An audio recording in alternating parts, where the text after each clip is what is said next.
नमस्कार. मी वीरपत्नी शुभांगिनी ज्ञानेश्वर खैरनार, चिखलवळ, तालुका मालेगाव, जिल्हा नाशिक. माझ्या मम्मी पप्पांना वाटायचं की मला फौजी नवरा मिळावा असं म्हणून. माझी पण इच्छाच होती की मला फौजीच नवरा मिळावा असा. मला 2-3 मागणी पण आधी आले तर फौजीच आले होते ते.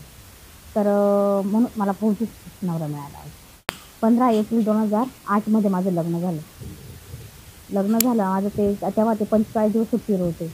तर सुट्टीवर असताना तेव्हा मला असं वाटायचं की मला फौजी नवरा मिळाला. मला खूप आनंद झाला की मला खरंच फौजी नवरा मिळाला बुवा असं म्हणून. तर ते 45 दिवस कुठे गेले काहीच कळालं नाही. मग ते ड्युटीवर निघायला गेले ते मागे फिरून कधीच बघायचे नाही. ते जायचे डायरेक्ट जायचे. मग मी ते गेल्यावर रडायला लागली. माझी सासू म्हटली की शुभांगी, मी माझ्या मुलगा जाताना मी कधीच रडली नाही, तुला पण रडावं लागणार. जाण्याच्या आधी माझं 4-5 दिवस जाण्याच्या आधीच माझं रडणं सुरू होऊन जायचं की तुम्ही जाणार आहे. त्यांचा स्वभाव म्हणजे खूप प्रेमळ होता आणि ते मला नेहमी सांगायचे की शुभांगी, तू माझी दुसरी बायको आहे. माझं हा प्रेम पहिले माझ्या देशावर आहे. ते मला नेहमी सांगायचे. मी कधी कधी सोडून पण जायचे. तुम्ही असं का सांगताय बा असं म्हणते. म्हणायचे नाही नाही, तू माझी दुसरी बायको आहे. माझं पहिले देशावर प्रेम आहे, मग तुझ्यावर प्रेम. त्यांची पितुरागडला बदली झाली. 31 जानेवारीला ड्युटीवर गेले की तेव्हा 45 दिवस आमच्या सहवासात होते ते. मग त्यावेळेस मला मुलाच्या वेळेस दिवस गेले मला ते सुट्टीवर असताना. त्यांना माहिती होतं फक्त मी प्रेग्नेंट आहे बुवा असं म्हणून. नंतर माझ्याशी बोलल्यानंतर मग त्यांचं ना ते मला काय बोलले, अगं मी आता पोचलो, मी आता ना रिपोर्ट करतो, मग तुला मी 10-15 मिनिटात कॉल करतो. तर त्यांचा तो कॉलच आला नाही. पठाणकोटला त्यांना बर्फ लागल्यामुळे त्यांचं ही पायाला ना रक्त गोठलं गेलं होतं त्यांचं. तर पठाणकोटला ते 3 महिने ॲडमिट होते. तर त्यांनी ही कल्पना आम्हाला कोणालाच दिली नाही. रात्रीचे 2 वाजेला तिथं पोहोचलो. घरी गेलो तर मी प्रेग्नंट असल्यामुळे माझ्या सासूबाईंनी म्हणजे एवढा त्यांचा पण काळजाचा तुकडा गेला. तर त्यांनी पण असं रडलेच नाही. डायरेक्ट सांगायचं की माझ्या मुलाचा झेंडा तिने लावलाय, काही हो बा, मुलगा हो मुलगी हो काही हो, तर बा मी रडणार नाही बा. मी रडली तर ती पण रडेल बा, ती आक्रोश करेल, तर तिचं काय असेल ते पडून जाईल बा असं म्हणून. त्या रडल्यास 4 वाजेपर्यंत त्यांनी भिजावा धरला. मग 4 वाजेपर्यंत मग कोणीतरी बोललं की बा शुभांगीला माहितीच नाही बा असं म्हणून. मग त्यांनी आक्रोश केला. मग मी सांगते, आई काय झालं मला सांगा. माझं बाळ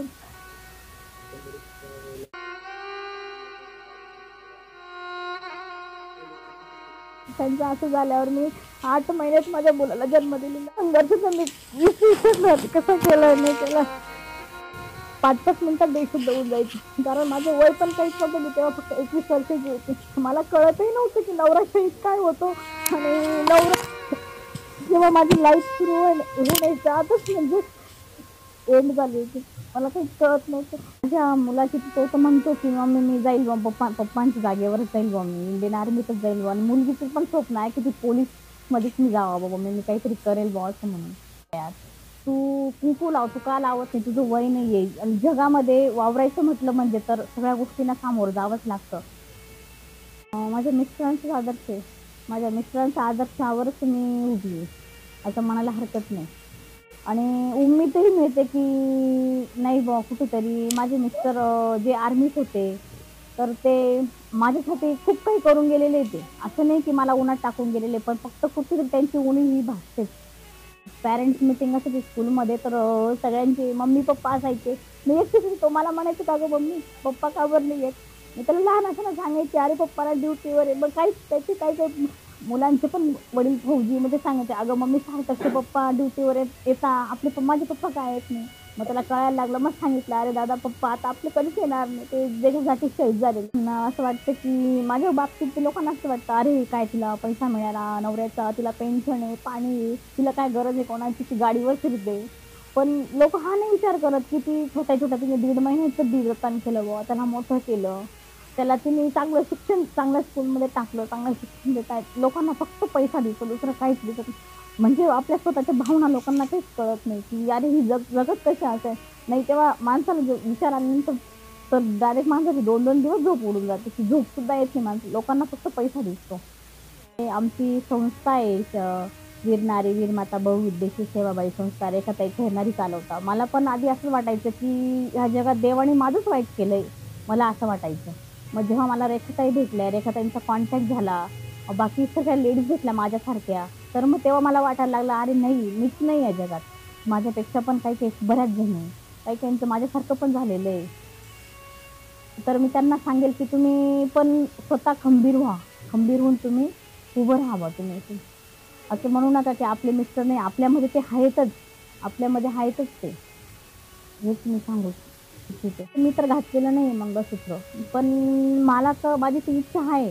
आता माझे सासूबाई आले तर आमचा विषय पण झाला. म्हटलं आई आणि लोकांच्या दृष्टीने तर माझं तरी तात्पर्य आहे की जोडवेही घालावा वीरपत्नीने आणि कुंकूही लावावं आणि मंगळसूत्रही गळ्यात घालावं. कारण लोकांचा फेस करणं हे खूप कठीण झालेलं आहे. लोकं म्हणजे पावलं-पाऊल लोकं हे हे घालतो ना आपण, हे कॉमन झालंय आता. लोकं लगेच पायाकडे बघतात. पायाकडे बघून म्हणजे मला हे भासलेलं आहे.